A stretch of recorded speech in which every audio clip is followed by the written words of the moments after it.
Assalamualaikum warahmatullahi wabarakatuh. Baik, di sini perkenalkan kami dari kelompok 4 dan terdiri dari 5 orang. Yang pertama perkenalkan rekan saya bernama Nia Amelia Amanda dengan NPM 2371010051. Saya Stevina Rahmalia Inanda dengan NPM 2371010068. Saya Nurmalina Sasadina dengan NPM 2371010062. Saya Tika Paramin dengan NPM 2371010052. Saya Muhammad Syed Daus dengan NPM 2371010060. Baik, di sini kita akan mempresentasikan materi tentang perkembangan embriologi telur ayam. Pertama akan disampaikan oleh pemateri pertama. Kepada pemateri pertama disilahkan. Baik, di sini saya sebagai pemateri pertama yang akan menjelaskan tentang perkembangan embrio telur ayam. Nah, perkembangan embrio di dalam telur ayam adalah awal dari kehidupan anak ayam. Nah, embrio telur ayam berkembang dari hari ke hari, yaitu dari blastomer ke tahap blastoderm. Nah, proses perkembangan embrio ayamnya itu dimulai setelah fertilisasi terjadi. Nah, yang akan membentuk zigot nantinya. Proses fertilisasi ini dimulai ketika sel sperma ayam jantan itu membuahi sel telur ayam betina. Ketika telah dibuahi, bisa disebut dengan zigot. Kemudian baru mulai membelah dan berkembang menjadi embrio. Nah, sehingga perkembangan awalnya adalah terjadi pembelahan, yaitu pembelahan segmentasi atau yang disebut dengan cleavage. Lalu kemudian ke morulasi, blastulasi, gastrulasi, neurulasi, dan organogenesis. Pada fase gastula akan terbentuk 3 lapisan dasar embrio yang akan menentukan perkembangan embrio. Selanjutnya yaitu endoderm, mesoderm, dan ectoderm yang akan dijelaskan di pemateri berikutnya. Nah, untuk telur segar itu memiliki kondisi kandungan telur yang lebih baik dengan putih telur yang lebih baik, yang lebih kental, dan kuning telur di tengahnya. Telur ini merupakan salah satu bentuk penyimpanan nutrisi seperti air, protein, karbohidrat, lemak, dan vitamin mineral. Nah, yang nantinya akan diperlukan untuk pertumbuhan embrio sampai terjadi penetasan. Dan selama pembelahan sel awal, 2 lapisan ini akan terbentuk dan proses ini disebut dengan proses gastulasi. Baik, untuk selanjutnya akan saya persilakan oleh pemateri kedua. Baik, materi selanjutnya akan saya lanjutkan. Pada awal perkembangan embrio ayam memperlihatkan bahwa Splanchonepleura dan Somatopleuna keluar dari tubuh embrio menuju atas rok. Dengan luar tubuh embrio ini disebut juga dengan daerah ekstra embrio. Awalnya tubuh embrio tidak mempunyai batasan sehingga lapisan ekstra dan intra embrio itu saling berkelanjutan. Setelah tubuh embrio terbentuk, maka terbentuk lipatan-lipatan tubuh mengakibatkan tubuh embrio nyaris terpisah dari yok.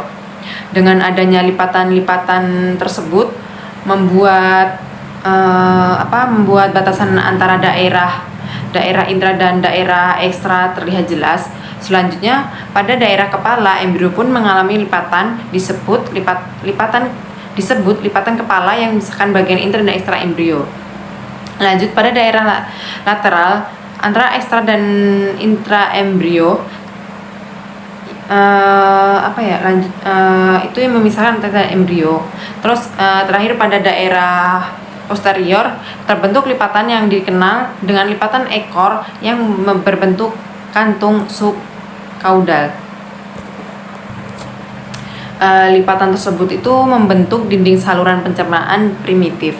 Dinding kantung yok itu akan berhubungan dengan dinding usus pada kantung yok jika bagian tengah menghadap yok tetap terbuka dan pada daerah ini. Terus ada gastrulasi. Gastrulasi adalah pengaturan kembali sel-sel blastula secara dramatis yang terjadi pada saat proses morfogenetik. Mekanisme seluler adalah perubahan-perubahan motilitas sel, perubahan pada bentuk sel, serta perubahan pada adhesi atau penempelan. Seluler itu menuju sel yang lain. Terus menuju matriks molekuler ekstraseluler. Terus ada gastrulasi menghasilkan beberapa sel mendekati permukaan blastula yang berpindah menuju lokasi yang lebih dalam. Hal tersebut mentransformasi blastula menjadi embrio yang lapis 3 yang disebut gastula. Baik, materi selanjutnya akan dilanjutkan oleh pemateri selanjutnya. Selanjutnya itu ada perkembangan embrio, di mana sejak awal embrio mengembangkan membran khusus di luar tubuhnya untuk mengakses nutrisi dalam telur dan menjalankan fungsi tubuh yang penting. Pada embrio ini terdapat 4 membran khusus, yaitu kantung kuning telur, amnion, allantois, dan chorion. Kantung kuning telur ini membungkus kuning telur dan menghasilkan enzim yang mengubah bahan kuning telur menjadi bentuk yang dapat digunakan sebagai sumber makanan oleh embrio yang sedang berkembang, di mana bahan kuning telur yang tersisa dan tidak terpakai dalam kantung kuning telur saat ayam menetas dari telur akan ditarik ke dalam perut untuk digunakan oleh ayam selama 2 hingga 3 hari pertama. Selanjutnya amnion. Amnion membentuk kantung berisi cairan tempat embrio mengapung. Dengan cara ini, amnion menyediakan lingkungan penyerap goncangan tempat embrio yang rapuh dapat berkembang tanpa cedera akibat benturan sehari-hari. Selanjutnya, allantois. Allantois mengembangkan sistem peredaran darah yang luas yang terhubung dengan embrio dan digerakkan oleh jantung embrio yang baru. Ketika allantois berkembang sepenuhnya, ia akan sepenuhnya mengelilingi embrio. Allantois memiliki beberapa fungsi, yaitu sebagai pernapasan, pencernaan, dan ekskresi. Pada pernapasan, embrio yang sedang berkembang menggunakan oksigen dan menghasilkan karbon dioksida. Embrio tidak dapat menjalankan fungsi ini sendiri sehingga allantois mengoksidasi darah dan menghilangkan karbon dioksida. Selanjutnya, ekskresi, yaitu membuang zat-zat sisa yang dihasilkan dari metabolisme embrio dan menyimpannya di rongga allantois. Selanjutnya, ada pencernaan, yaitu menyediakan sarana bagi embrio untuk mengakses putih telur dan kalsium dari cangkang. Nah, selanjutnya yang terakhir ada chorion. Chorion menyatukan membran cangkang bagian dalam dengan allantois dan membantu membran tersebut menjalankan fungsinya. Pada perkembangan awal embrio ayam, pada tahap ini terdapat 3 lapisan sel germinal, yaitu ektoderm, mesoderm, dan endoderm. Ektoderm ini lapisan paling luar yang menghasilkan sistem saraf bagian mata, bulu, paru, cakar, dan kulit. Lalu ada mesoderm, ini bagian tengah yang menghasilkan kerangka, otot, sistem peredaran darah, organ reproduksi, dan sistem ekskresi. Nah, yang terakhir ada endoderm, ini bagian dalam yang menghasilkan sistem pernapasan, sistem pencernaan, dan organ sekresi. Baiklah, materi selanjutnya akan disampaikan oleh pemateri keempat. Di sini saya akan menjelaskan perkembangan embrio ayam dalam telur 10 hari pertama. Terus itu hari pertama mulai berkembangnya jaringan embrio. Pada tahap ini perkembangan masih sangat awal, jaringan baru mulai tersusun.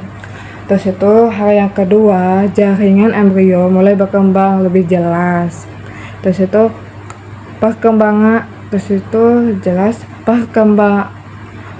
pembuluh darah mulai terlihat yang menunjukkan perkembangan sistem sirkulasi awal.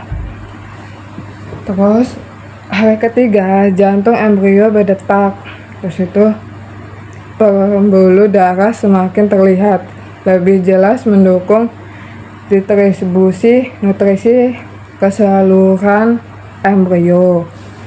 Hari keempat mata mulai berpigmen menandakan awal organ melihat. Tahap ini menunjukkan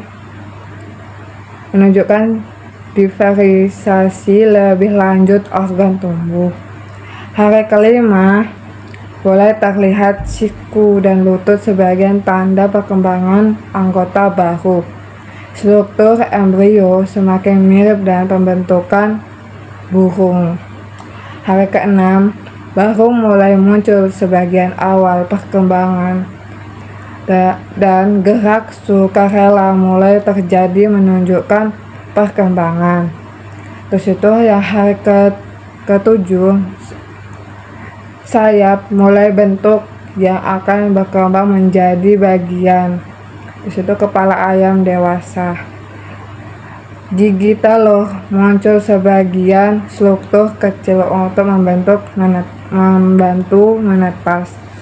Terus itu yang hari ke-8, jalur bulu mulai terlihat menandakan awal perkembangan bulu. Terus itu paruh atas dan paruh bawah sama panjangnya. Terus itu yang hari ke-9, embrio mulai memiliki bentuk seperti burung kecil. Mulut mulai terbuka, mungkin berkembang lebih lanjut dari organ makanan. Terus itu hari yang ke-10, gigi telur semakin jelas. Ini digunakan anak ayam untuk memecahkan cangkang saat menetas. Kuku kaki terlihat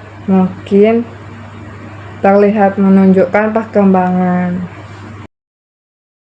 Baik, saya akan melanjutkan dari pemateri sebelumnya mengenai perkembangan embrio telur ayam di hari ke-11 sampai hari 20.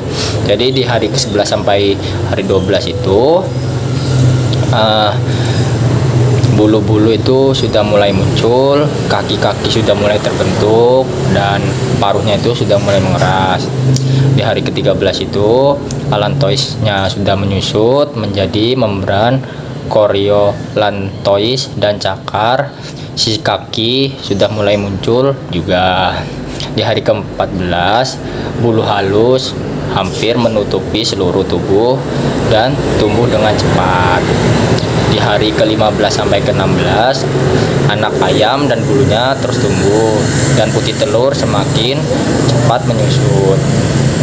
Lalu di hari ke-17 itu sistem ginjal embrio menghasilkan urat dan paruhnya menunjuk ke sel udara.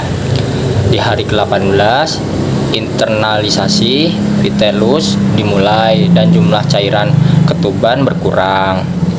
Di hari ke-19 itu penyerapan vitellus semakin cepat dan paruhnya menempel pada membran cangkang di bagian dalam. Jadi paruhnya itu sudah menempel dan membran cangkang di bagian dalam.